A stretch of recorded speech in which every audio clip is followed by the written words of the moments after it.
So we're going to be using something called vine charcoal. Vine charcoal is exactly what it sounds like. They were actually little vines that were burnt down into a charcoal form. When you get them in the packages, you know, they're literally just natural charcoal. So there is going to be a variety of thicknesses. There might be a thick one, thin one. They might be broken up. In all honesty, I'll tell you truthfully, you'll see on your own. I kind of like the thin pieces, but that's really a matter of preference. You do not need a full piece of this. What I'll tell you is that you can kind of break it either in half or into like a third. Just a couple of inches is all you need. The rest of it, the stuff smashes down into a powder. So, you know, I mean, if whatever you're not using, just put it back in the little baggie and put it in the cup. Also in the cup I threw in, I cut these up from larger pieces, but these are called kneaded erasers. They still have the plastic on them. Alright, so make sure you take the plastic part off. These are like gray pieces of bubble gum. They look like clay. I'm playing around with sort of clay, they're rubbery. You stretch them out almost like bubble gum, mush them back together. These are the erasers I would like you to use from here on out. They don't erase pencil all that great, but that's a good thing because all of the pencil that we're erasing is really our grid lines, and our grid lines should be light. These are really good for erasing charcoal. And why is that? Because it sticks together and it holds together. And because it sticks and holds together, you don't get all those little pieces of eraser on your thing. Now, if this stuff over here tends to smudge a lot, you know, and then you have little pieces of eraser that you're constantly wiping off, you're going to end up wiping off your face. So it's made specifically for charcoal. The way it's engineered is sort of sticky to kind of, I guess, pick up all that little bit of dust. Now that being said, you know, with the charcoal as we're working, it's never going to kind of erase completely. All right, you can see that little mark that I made up there. Now, you might be like, why'd you screw up my head? But the hair is an area that is going to require, whether you have light hair or dark hair, it's going to require a lot of charcoal. All right, all of that stuff is going to get covered up. What I will tell you is you do not have to spend any time carefully erasing your grid lines on your hair, because it will get covered up. I will also tell you that if you feel like you need to practice a little bit with the charcoal or get comfortable with it, you can always practice up in your hair because that stuff is going to get covered up later on. So just realize that you have a little extra area to play around here. And since there'll be so much charcoal, and you see even that one that I wiped my finger off, it came off on my hand, we are not going to do the hair at all yet. The hair is going to be the very last thing that we do, okay? Couple reasons, but one, it uses a lot of charcoal. It'll be a huge mess all over the place. When we do the hair, we kind of want to finish the hair. We want to be done with it, all right? And because you have that all around, it's something that ends up getting smudged and just doesn't look right. So the hair is absolutely nothing.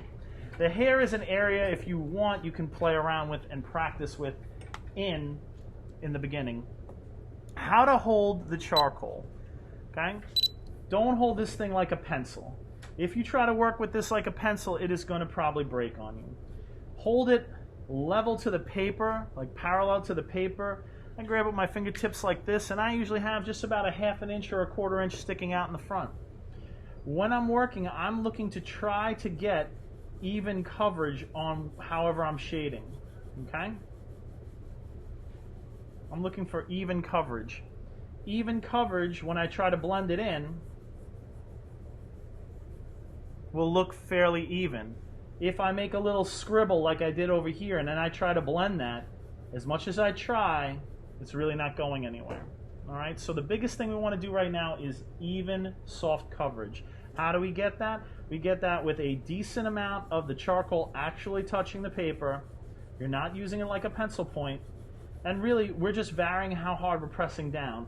The biggest thing I'm going to tell you over here is trying to go just left to right or keep your marks consistent. Just like we did with the bottle and the pencil, you know, we kind of shade in a direction, and then when we blend, we use our finger and we use it in a lot of different directions. We change directions. You notice right away that once I start blending, whatever I did just starts becoming lighter and lighter. But I blend in little circles up and down, and the more even I put it down in the first place, and the more I sort of blend it in with my finger, the more smooth and even it's going to look. We are going to use this through the duration of the face. Now, before you start working on your face, what I will tell you is You need to get in there and kind of erase your grid lines. Now, you can leave them so that you can kind of barely see them. It is helpful to have them sometimes. It'll let you know how far shading should go. Also, if you happen to draw a little on the heavy side, and what I'll tell you on his drawing, he did a nice job of drawing fairly light. You don't really need to erase any of these things, but if you did happen to draw a little bit too dark, you can lightly go over your face with the needed eraser. Now, all erasers, rubber, things like that, they're all made as oil byproducts. So, this is an important part. When you're erasing, don't erase your lines like perfectly like this. Is everybody looking up? Everybody should look up. Don't go through and try to erase like this, erase the grid perfectly with your eraser. Sometimes, it matters on the humidity, it leaves a little sort of invisible mark, and when you go over it with the charcoal, you'll see you have a waffle board on your forehead. So when you erase, you kind of erase all over the place. You really won't ever see it. You don't have to go through and erase all the way down your face. You don't have to do every little bit. What I will tell you today, I'm going to do the forehead, and maybe I'll start an eye. If you got that much today done, I would be super impressed. We are not in a rush. We're going to work a little bit at a time, and we're going to start with the forehead, and we're going to work our way down.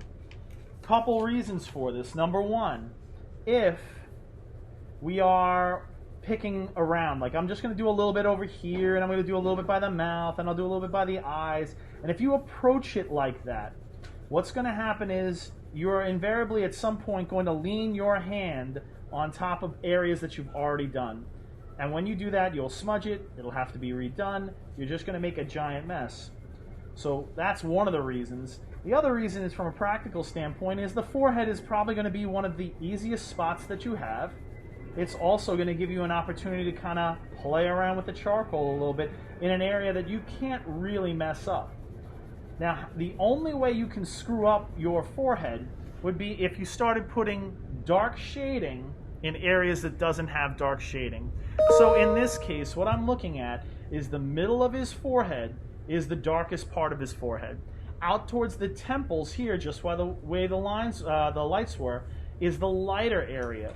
This lightest area out to the sides, I'm really going to kind of treat as white. The area in between, that's where I'm going to try to do my stuff. Now, maybe just like how we use the pencil, one pass in shading is not necessarily going to be enough. What I want to do is, I want to start working from that darkest part, and for me it's going to be the middle of the forehead, and I'm going to start working that stuff into the paper. Now again, you're always going to see your mark, how the charcoal touched the paper. Softer and more even, your mark will disappear. All right? Your finger is going to pick up, that little bit of oil on your hands is perfect for this, but your finger is going to pick up a little bit of that charcoal, just like the blending stump did. As it picks up that stuff, this is ideal for working out and creating the fade out that we have in that sort of medium to light darkness. And that's the best thing I can tell you to do as far as blending is use your finger. Now, a lot of that charcoal is going to get wiped off on that first pass. This is where we sort of set our base, and then we come back and we can go a little bit darker. So I'm going to be a little bit more precise now and kind of follow the way the shadow is falling on his forehead and look at all the little intricacies, how it gets a little bit darker here as it gets to the eyebrow. And I'm going to add a little bit more here. Now, the first time that I blend my charcoal on the paper, I'm kind of pressing down a little bit harder. Okay? I'm kind of pushing the charcoal into my paper. Now, if I keep doing that every time, all I'm going to be doing with my finger is wiping everything off. This second time around, I am kind of lightly blending. I'm not even really pressing down really hard. I'm letting just the surface of my finger do all the work. And I'm going to continue to kind of look through here and try to see everywhere that I have like a little bit of value and a little bit of shading. So up near the hairline, it's going to get a little darker here. I may have kind of not shaped it up as well as I like. This is where the kneaded eraser comes in. I can sort of pinch this into a wedge or a fingertip, and I can kind of come in and kind of reshape some of that stuff. Again, it doesn't make it disappear. And I also want to make sure you guys understand that anything that you do accidentally into the hair is stuff that's going to get covered up later, so no worries on that part. but finding that light, even sort of mark making is ideal. Now, the forehead may not seem like such a big deal area, but, and I told you, all I really want from you today is even just a forehead. I want you to take your time and really look for every little subtle nuance of light and shadow, that value. I know we mentioned value early on. When I say the word value, I'm talking about the value of how dark or how light something is. The more different variations in light and dark that you can find and that you can put into your picture, the more realistic it's going to look. A lot of people get really caught up on like making the eyes and the nose perfect, and we're going to do that too. But the forehead, the ears, the chin all require similar attention. Even my dirty fingers, sometimes I can just kind of bring in a little bit of light gray to the paper. He's got the hair and stuff like this is stuff that we can deal with later on, but I've got a little shadow here that's cast on the forehead. Add that. And you notice when I try to keep something like form, I made that line for the shadow that you see right here on the edge of his hair. I also blended it in the same direction. I didn't want to kind of make it all faded out. I want to kind of keep it in the same form that I drew it. What I'm going to tell you now is I'm going to do a little bit of an eyebrow, and that's going to be it for this demonstration. When I start working on the eyebrow, one of the things that I want to do is I kind of want to do a little bit of the shading that's around it first. So if there's a little bit of gray in and around, let's say like the orbital bone and stuff like that, I want to kind of pick up a little bit of that first, okay? And sort of add a little bit of that value first. I'm going to work left to right on the face, and for all of you that are righties, I recommend that that's the way you work. If you are left-handed, you know, that's fine. I would work the opposite way. That way you're not dragging your hand over areas you already did. I would finish the left eye, and then I would work across to the bridge of the nose, and then I'd work to the right eye. Again, tomorrow I'm going to go over how I want you guys to do the eyes. For the eyebrow, I am trying to actually use just that little sharp edge that I've made on my piece of charcoal, and I am gently making little marks going in the same direction as the hair on the actual brow. Okay?